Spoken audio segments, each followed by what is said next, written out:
Welcome! And today I'm making a squash. Now, butternut squashes are very usable for many things. As a result, though, you kind of need to prep them when they're good and save it. Oops. Easiest way to prep one is cut off the top, slice it down the middle. As you can see, just need to have a sharp knife for that, and go ahead and scoop out the the seeds and such.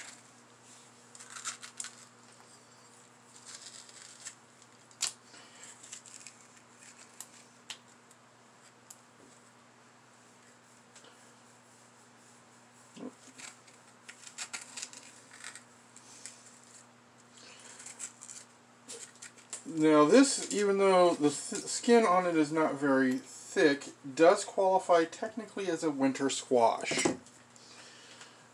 Winter squashes mainly get used for things like pies and just cubed up and mashed up with some spices in it. Common spices are cinnamon, nutmeg, just like you would use in, say, a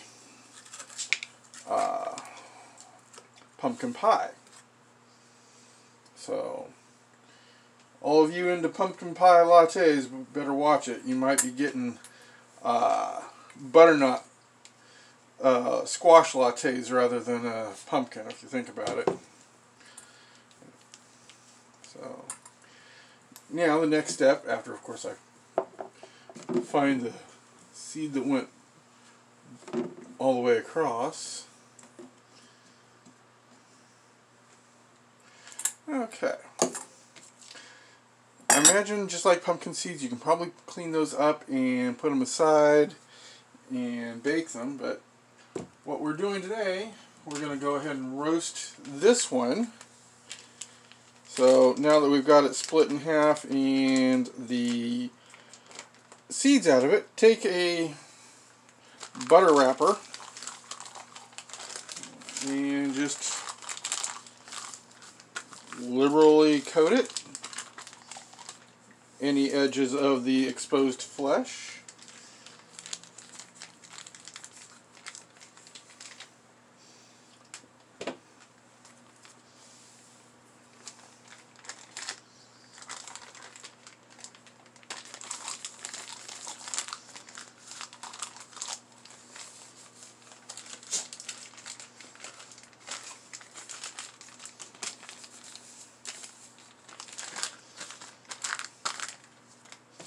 Not quite sure there was enough on that one, so I usually just use 2 wrappers. Figure there's enough butter left on. Now, go ahead and set this down, face down on our cooking sheet, our baking sheet. Go ahead and set the oven for 350 to 375, depending on your preference. I'm going to use 350 myself.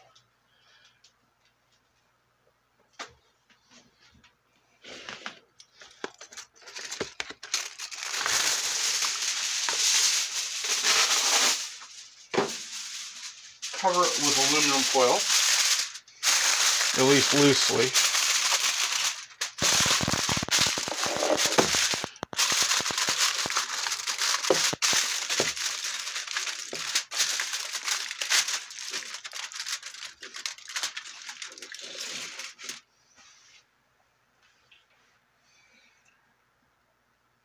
And then when the oven is preheated, stick it in for about half hour, 45 minutes until it's fork tender. So, we'll be back in a little bit. My oven's preheating. Well, the oven is almost preheated. So now what I'm going to do is go ahead and stick it in, even though, like I said, it's only just about done on preheating.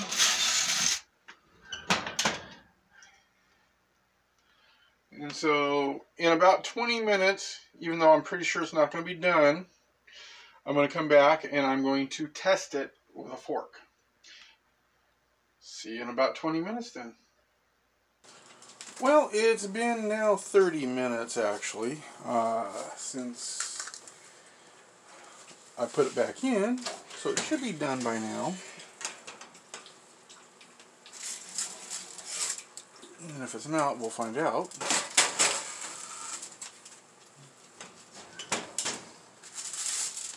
Oh, it definitely looks good. Done. Not bad. Let's find out. Oh yeah, you see just in the thickest part there, how it just goes right in. That's nice and tender. So, now we're going to let this cool, but first, going to flip it over.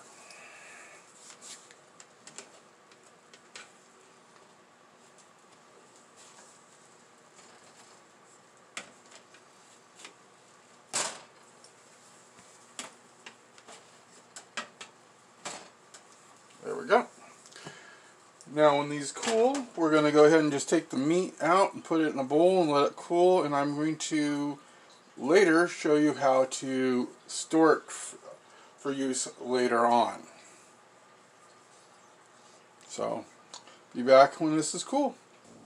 Well, now that this has been removed from the shell, which I saved you guys the visuals of that, just because of the fact that I'm pretty sure everybody can figure out how to get it out of the shell. So, what we're going to do here now, though, is we're going to go ahead and put this in the freezer for a little while, because I don't want to cook or bake a pie quite yet, but this needed to be saved because it was already ripe. So,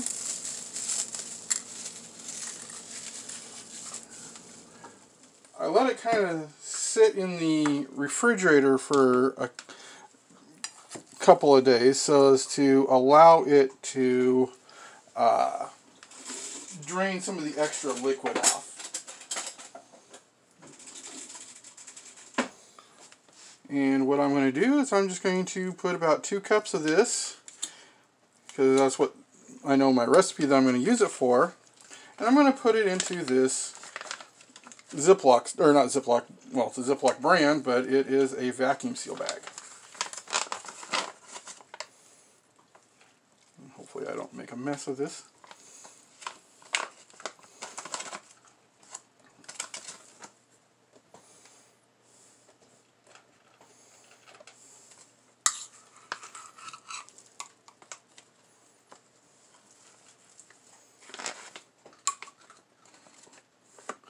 And don't worry, if you drop some of this on the floor, if you've got dogs, it's actually perfectly healthy for them to eat. Matter of fact, it's recommended for them to eat some of it sometimes to help with their stomachs. Just to let you know. Just like a pumpkin. Now, the difference between a pumpkin and a butternut squash is quite a bit, but in the cases of baking, use of a butternut is actually sometimes, or other like acorn and squashes like that, is preferred because they are not stringy like the pumpkin is, or even the spaghetti squash.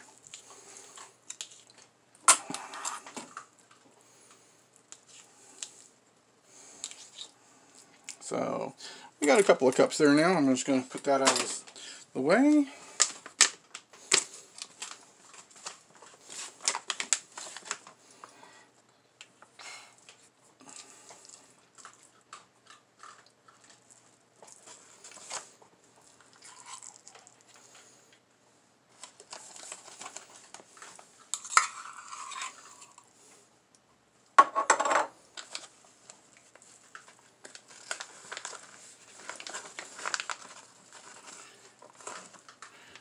Now, in order to get this to be storable, kind of want to try and get this a bit cleaner, because yes, it will actually interfere with the seal if you have too much food stuff right there. Just use a towel that you don't mind getting dirty.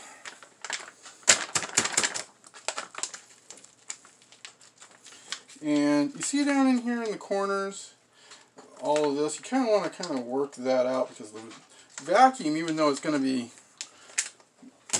trying to remove as much air as possible, it won't remove it if it can get a channel to it. That's why most of these bags have kind of a pattern to them.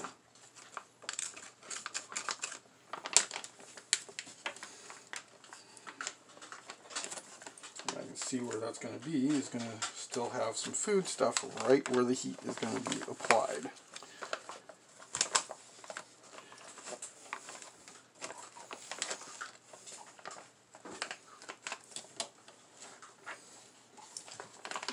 Go ahead and get it down in the channel right there. Lock it and vacuum.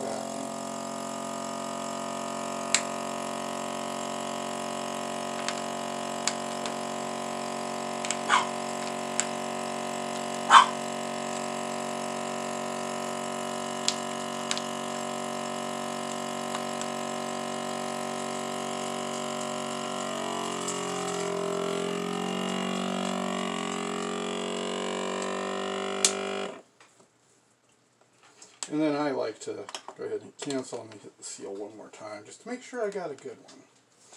And there we go. As you can see, we got a nice seal across there.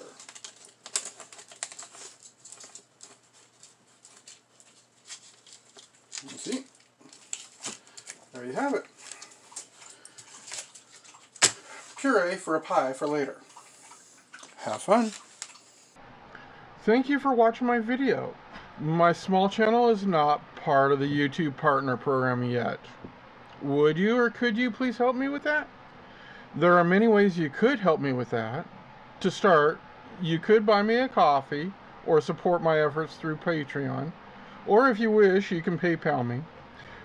But I do understand not having anything to give, so free support option is just to like my videos, subscribe and join the tribe, then click the bell icon to turn on notifications.